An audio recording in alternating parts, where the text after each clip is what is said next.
નજીક જાવી ને તો પાડોશી છે ને એ કોણ નીકળે? સગો નીકળે, સંબંધી નીકળે, અને વાંધો પડે તો કોને રી પડે? પાડોશી રીતે વાંધો રોયા નથી. પણ કહેવાય છે કે રાત દિવસ એને ભજન કર્યું છે. લાલજી મહારાજ રાત દિવસ ભજન કર્યું, એની પાછળ કલ્યાણ મહારાજ હનુમાનજીના પાત્ર સ્વરૂપે રાત દિવસ સેવા કરી છે. વધારે કાંઈ નહીં, પણ એ સેવા કરી એનું ફળ ત્યાં મળ્યું છે.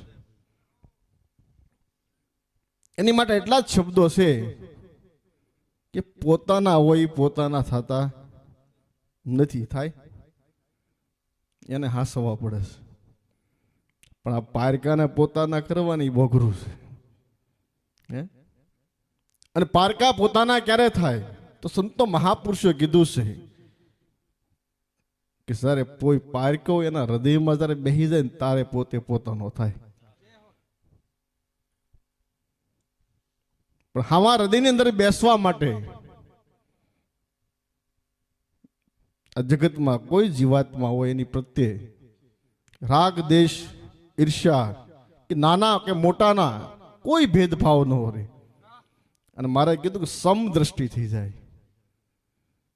અને સમદ્રષ્ટિ થાય તો દરેકના હૃદયમાં ઈશ્વર પરમાત્મા બિરાજે. આજ ઘટોઘટ ઈશ્વર પરમાત્મા બિરાજે છે. અને ઘટોઘટ બિરાજતો હોય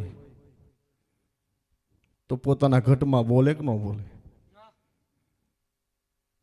આ ચેતન બોલે, પથરા બોલે, હે કે ન બોલે? પેલા નહોતો બોલતો. જયારે સદગુરુ મહારાજની પધરામણી થઈ અને જે કઈ અમારા ગોવિંદરામ બાપુને 2-3 વર્ષ એમ કાઢ્યા,